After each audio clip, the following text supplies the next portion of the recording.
Sculptural opera is a somewhat more grandiose title than I would have preferred, perhaps more grandiose than I think I can easily justify.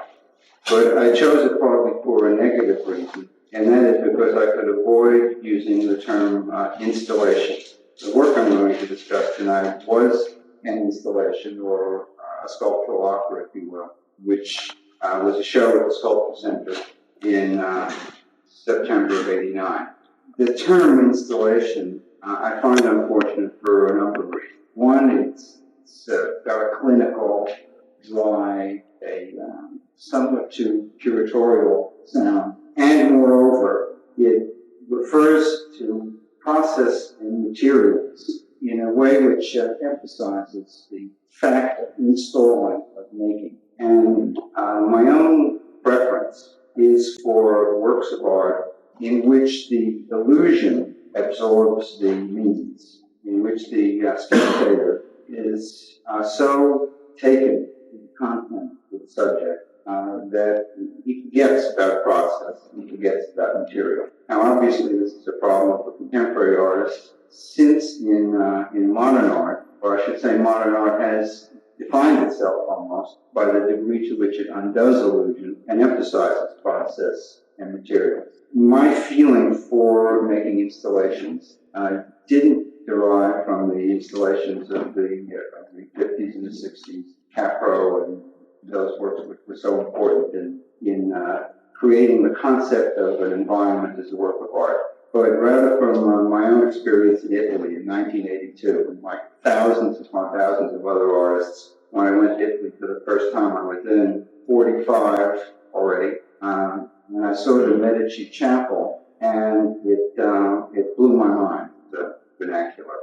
I had thought, well, I'm bound to be disappointed by this. I've taught this in classrooms. I've seen a million photographs of it and read about it. Surely the conception I formed in my mind is exaggerated. Surely I'm headed for a disappointment. But in fact, it was like walking into the middle of a hurricane. The impact was extraordinary. And I realized in one moment that sculpture really could be an art which addressed big issues in a large-scale way. That it could be like a great novel. That it could be like King Lear. That it could embrace human experience in a way different from what we experience in a museum, where we see works in the context which define it as art historical, or define its art historical locations, which permit us to look at it relative to other works in its immediate proximity, which give us a chance to develop all kinds of other perspectives than those which the artist had in mind when he made it.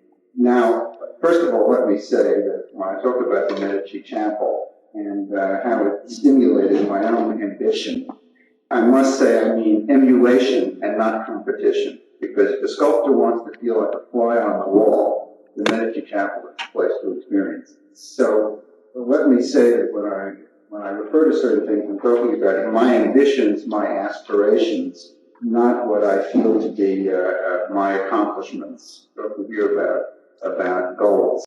This kind of a yearning for an art which has the power of illusion, of a novel or a film, which has a set of wide-ranging associations, this kind of ambition, I think, stamps me quite clearly as a bourgeois romantic of a very definite sort.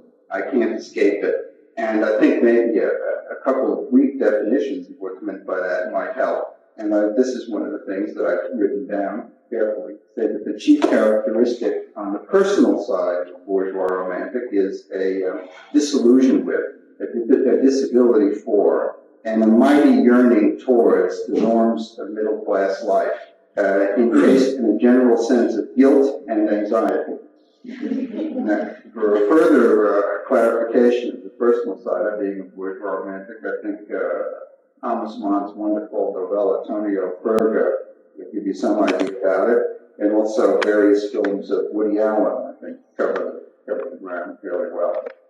Now, on the political side, and this is something which one might not have mentioned a year or two ago, certainly not 3 or 4 years ago, but there's a a great consciousness of the political significance of art forms in the contemporary art world.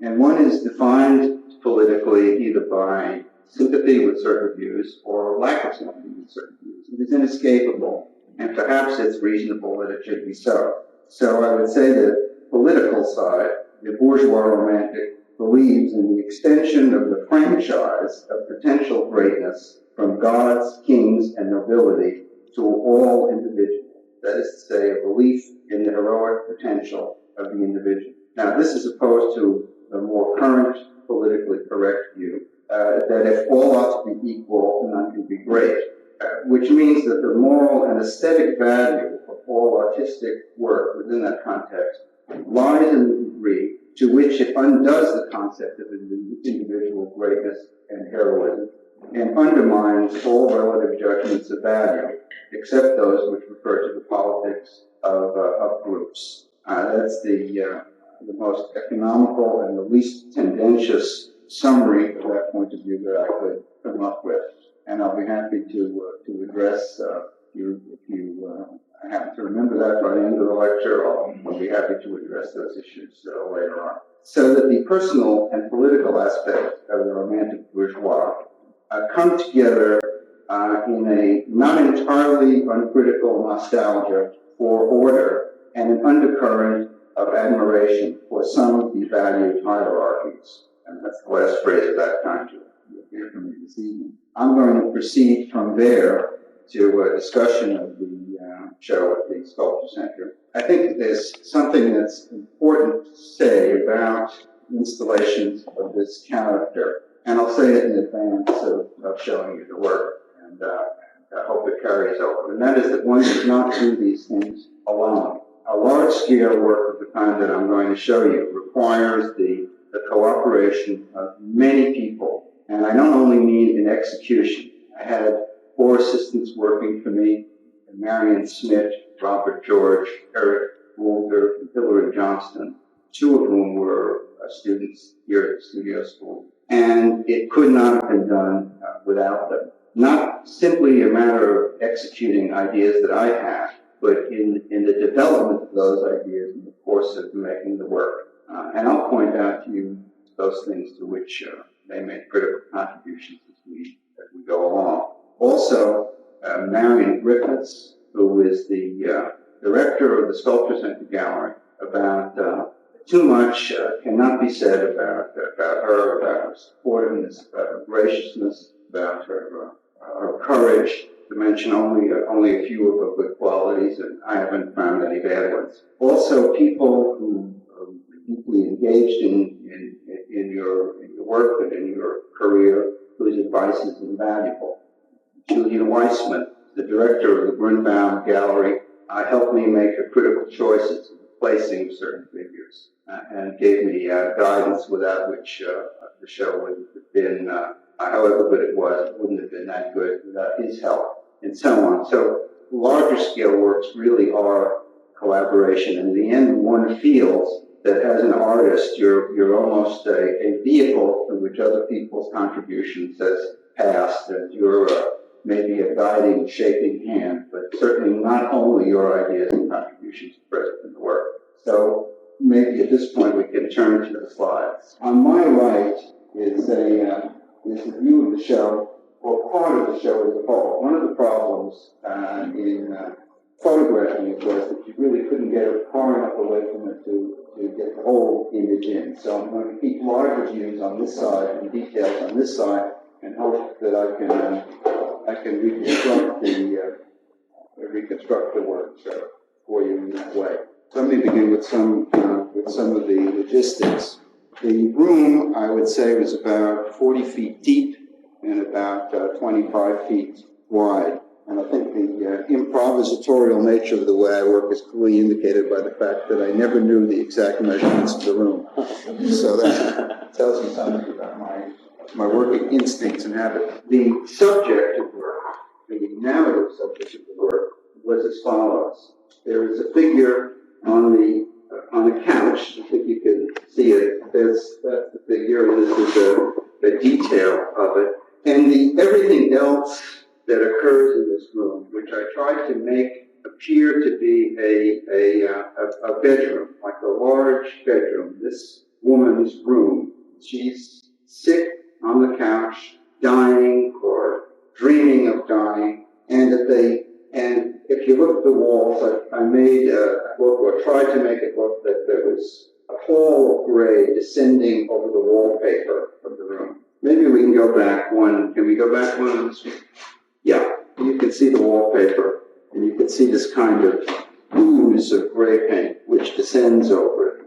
This rosebud wallpaper, which had a very definite pathos in the context. Many people asked me where I got it. Very few could believe that I got it at Janovic Plaza around the corner in 68th Street. So context is everything.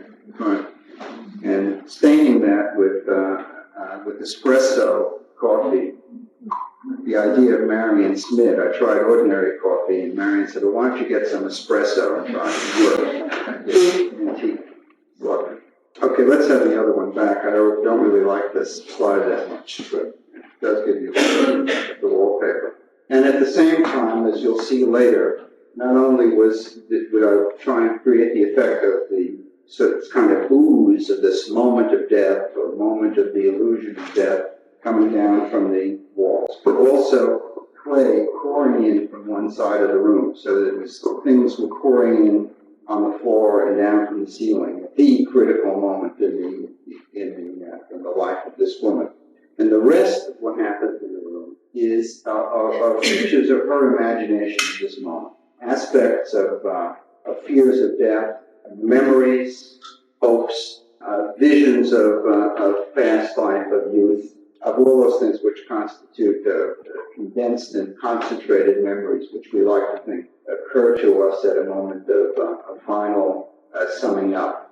With one exception, can we have the next one on the side, please? So here again, in this image, this is shot from a balcony above, which again you'll see, which is part of the feature of the Sculpture Center room, and one of the features of the Sculpture Center. And I used that balcony to put a figure who's kind of like an angel, perhaps an angel of death, up on the balcony.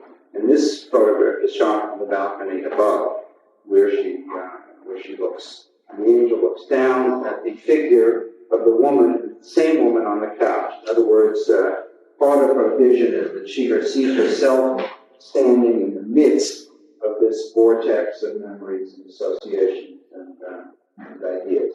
Here, I think you can see a little bit in this slide the undulations of the clay as it pours into the room. I'll hopefully get a better look at that later on.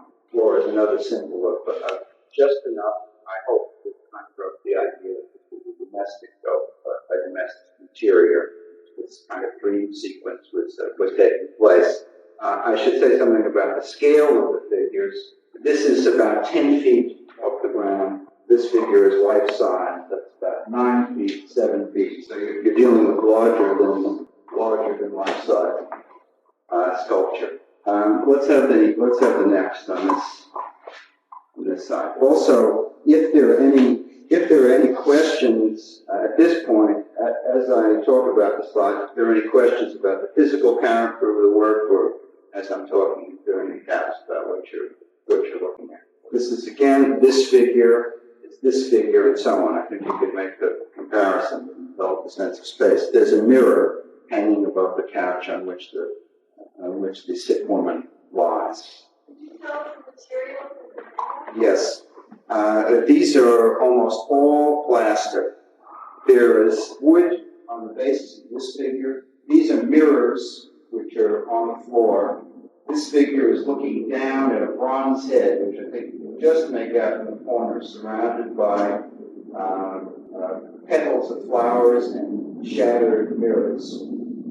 Sort of a cool, a kind of figure of Narcissus, really, referring to the idea of vanity and sexuality and all those ideas which are associated with Narcissus. And you'll see there's another figure on the back of this figure, which I'll show you from a different view, or rather another face in any case in the back of that figure. These are mirrors. It's clay on the floor. The cap is black rubber. The rest of the figures are plastic. This is painted plaster, a silver paint over plastic. Okay, does that answer your question? Excuse me, are they all partially limb because they're fragments of memory? Well, some are partial and some are not. This figure is a whole figure, right, with all limbs. This figure implies a whole figure. This is a fragment. This figure also has the same head as this figure, slightly different version of it, so that we are led to imagine that this is an ascending, spiritualized figure from which fleshly concerns have been eliminated. So the attenuation of the figure, the absence of limbs has to do with an effort to spiritualize that figure. And when this figure looks up at this angel figure gestures out towards the room, representing these, indicating this panoply of images, as if to call to the mind of this figure the significance of what's around it. Let's have the next one up here. So that gives you the relationship of these figures, and also gives you a look at this ooze here. Now, one of the fascinating things about working on an installation like this is that you have a very big idea in your mind, or you think you have a big idea in your mind in any case, and your activity is consumed with infinitely small, painstaking tasks. For example, trying to make the plaster, getting the right mixture of plaster and paint so that it would drip to the right degree and stop and go all over this great length. I'm indebted to Hillary Johnston for figuring out that you could mix plaster and paint in a way that would create that illusion of ooze. And this is a detail of the head of the figure of the woman. And I ask what inspired you to do this connection? Why did you choose it? You can ask me. It has, let's say that it has intimate personal associations, and it's based on the experience of someone very close to me, and leave it at that. I mean, I think that's really the answer you're looking for with that, right? So this slide in particular, I think, shows the look of appeal, of hopefulness and fear with which the central figure gazes at the angel of death and responds to her gesture. Let's have the next one over here, please. Okay, and that's the head of the angel, and the next, and here is another image of the head of the angel as she looks down at that figure. I will say, too, I don't know if this question, if this is an embarrassing question to answer before someone asks it, but it might be in your mind, you might not ask it. So I'll say none of these were done from life casts. They're all sculpted from models or from my imagination. Of course, the reason it's an embarrassing question is because it presumes you might think that it's so persuasive that it can only be a life cast. But life casts are never persuasive anyway, in an unmodified form. In any case, they are all modeled. Can I have the next one over on the? Yeah, there's the whole angel figure as it looks. Now, to this figure, so that should give you some sense. Okay, next, on this side. Now, this is the attenuated figure. It's about 10 feet, and it's meant to convey the sense of rising up or being perhaps suspended in midair. Airborne in any event. And I guess, one of this is a more general point. There are a couple of problems that I had to face in making the work. One was, how narrative do you make it? In other words, yes, you can say sculptural opera, but the character of sculpture, its inherent primitiveness, does not lend itself to too explicit a narrative without running into the danger of trivialization or anecdote. So that one finds that a symbolic narrative functions best. In other words, one in which there is a central theme in which the nature of the individual figures relative to the central theme is clear enough, yet open-ended enough for a wide variety of interpretations to be engaged in the work. And parallel to that problem is the question of how literal you want to make the setting. If it's too literal, again, you run into the issue of trivializing anecdote. If it's not sufficient to be convincing in the context, you lose the point. So that one tries to walk a very delicate line between the overtly theatrical and narrative and the symbolic on the other hand. This is a constant preoccupation in undertaking work of this kind. This figure is a kind of silvery, it's silvery because it's painted with aluminum paint. That's what makes it silvery. It's a kind of an idea meant to represent sexuality, and it has an accompanying figure which also represents the phallic idea of sexuality. It might be of psychological interest, but that's the only male figure in the whole setting. The only thing that could be understood as a male figure is this figure, which is altogether a phallus. The rest of the figures are female.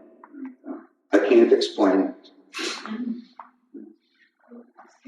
Yeah. The large figure, which is her spirit.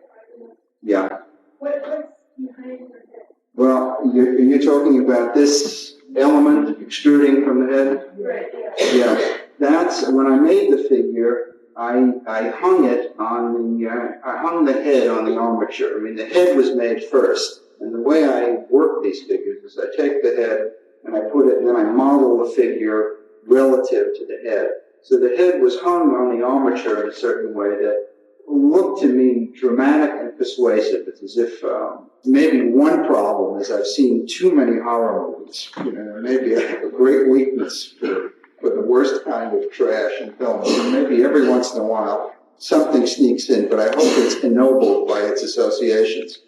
Anyway, the idea of kind of rays or something holding up the head, that's really, to answer your question simply, it's a head armature, right, which is bent over and which is sunk into the clay, which is the framing on which the head sits, this clay behind it. Does that answer it? Yeah, but you chose to leave it. I chose to leave it. I mean, is it structural? No, it's not structurally. I didn't leave it because of its structural significance. I left it because it seemed to me to represent a kind of force from the outside that was acting on the figure as well as something that was suspending it. It had to me those associations, and they seemed appropriate, and that's why I left it. Does that answer it? Good. Let's have the next up here. Okay, that's another view of that figure. And I think you can get a little clearer sense of those wires in the head are the twisted wires on the kind of ball of the head armature twisted over and bending down.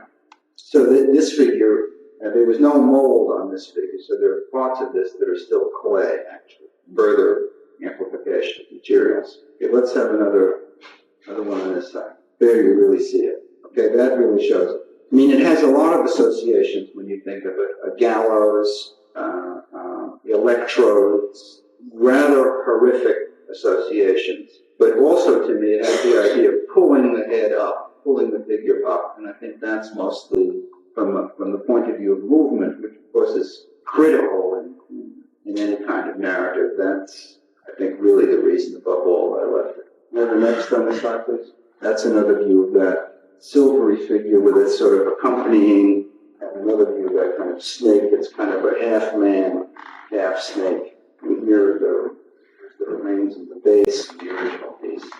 Yes, let's see the next one on that side. There it is again, from another angle. Okay, can I have the next on this side, please?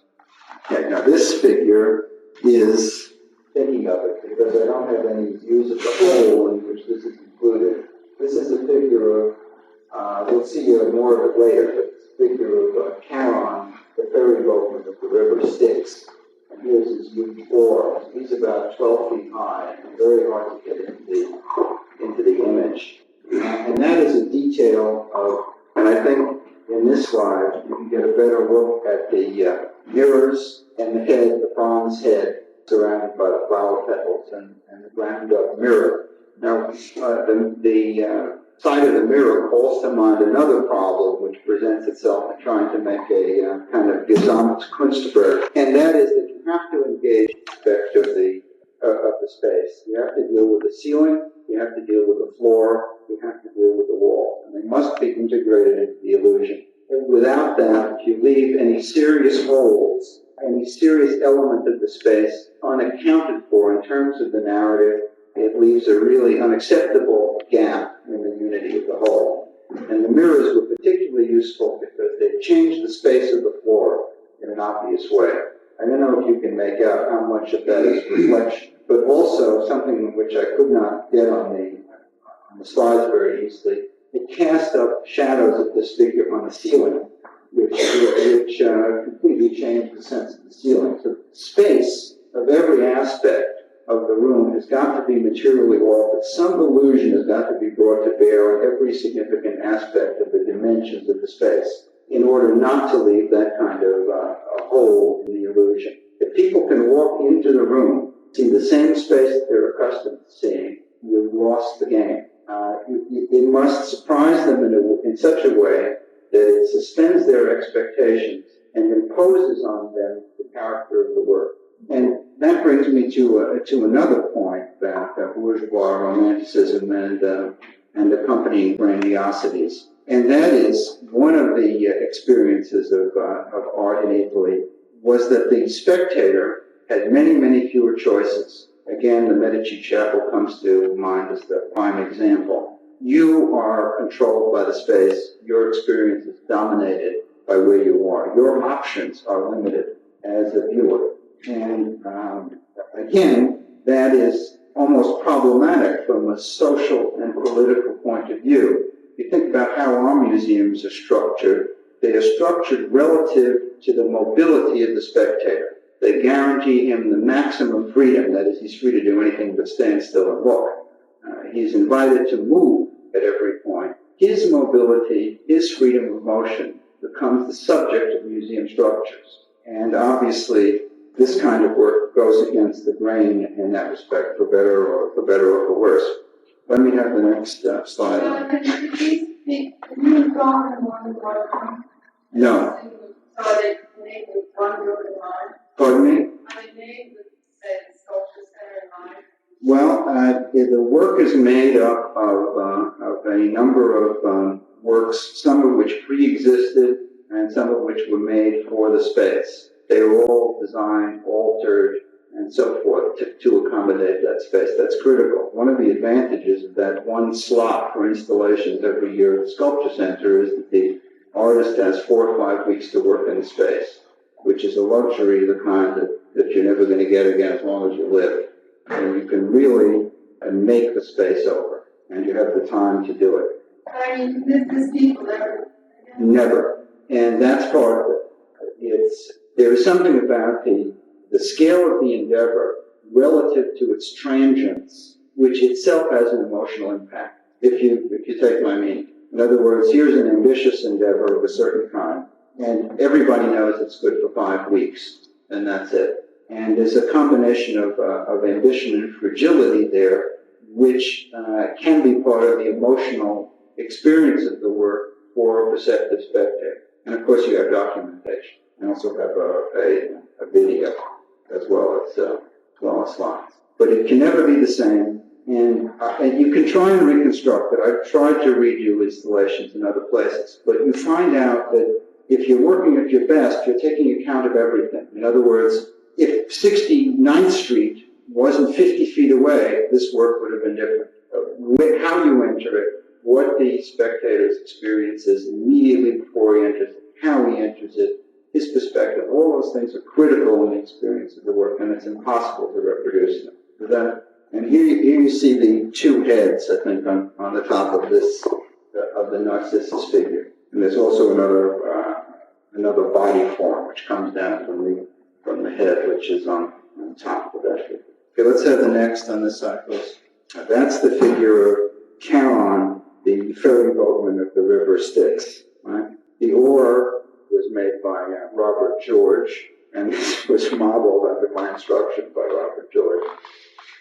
This really had to be made on the spot. All the clay work, I should add, on the floor was done by Marion Smith, without whom this work would certainly never have been accomplished. Marion is the kind of assistant who was not just an assistant. It's a terrible experience to turn to Marion in the middle of a project with time running out and say, "How do you think this looks?" And she says, "Lousy." So the problem then becomes to remake it in a way that suits her. The easiest thing to do is say, "Well, make it the way you like it and don't bother me." Which she does. Let's have a detail of this figure. That's the top part of the figure with his huge aura. And the next other detail is the face, the mouth. There's a sort of demon leaning over its shoulder, interposing a kind of gargoyle-like face between the oar and the demon. In terms of the logistics, that figure is this figure. Let's have the next on this side. Okay, that's at the base of the figure. More mirrors, broken glass, and clay. And the next one, that's the cat, my black rubber cat, which was a clay piece simply dipped in rubber, cold pour rubber, which you use for molds. And this is the clay which I wanted to make look like it was oozing into the room, undulating into the room at the same moment that gray paint descended from the ceiling. Okay, let's have the next please. And that's the bronze head set in the mirrors, which is here, in this slide. Flower petals, broken mirrors, and a clay form supporting the head at the proper level.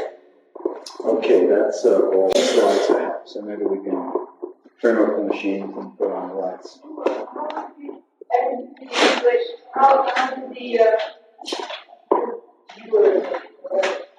They walk around the people? Yes.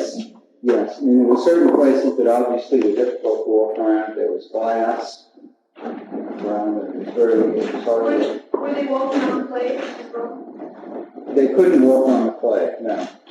I mean, they did. They walked on the mirrors too. But the idea was to prevent them from walking on the clay because that would obviously cause a problem. I think it was pretty clear where people could walk, and that didn't prove to be a problem. Any other questions? What offers do you have any association with music, or is that just No, it was just a term for, as I said, to get away from the idea of installations. You could get up on the balcony. You had to walk carefully around the figure on the balcony. It was physically possible to do it. It wasn't discouraged. Most people didn't want to take the chance. Took some delicate footwork. I mean, the work wasn't at risk if anybody wanted to try it. Unfortunately, Yeah, okay, I'll forget you. I missed the show also, but how did you deal with the transition from the outside? Yeah, there was a lobby in the Sculpture Center, and we hung a large gray curtain. So the only access was through opening up the gray curtain and walking into the space. It was enclosed on all sides. It was enclosed on all sides. Yeah, that was crucial. That was a very important part of keeping that illusion alive. you saw a lot of car films? I'm sorry I said that.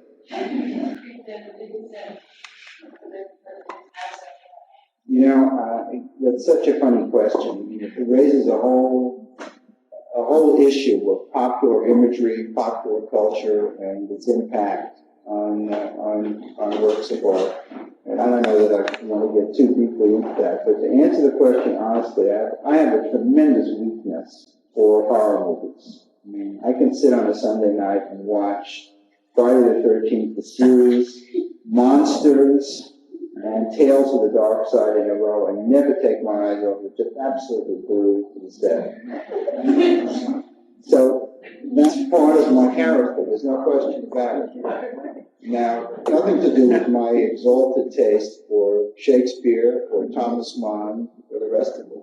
But I'm not happy about vision popular culture and high art, because I think that what tends to happen is certain condescension on the part of high art. In other words, it loses its fun and its meaning and significance of popular culture. You know, I'm reminded of something I heard once when I was listening to public radio, national public radio, and they were doing a thing about a Christmas party thrown by a big corporation in its building. True story. And this reporter for NPR is interviewing this guy. He's obviously having a great time enjoying it, having the best time of his life. And he says, "What do you do here?" And the guy says, "I'm the janitor." And the guy from NPR says, "What do you mean you're the maintenance engineer?" He says, "No, man, I'm the janitor." He says, "Well, wouldn't you rather be called the maintenance engineer?"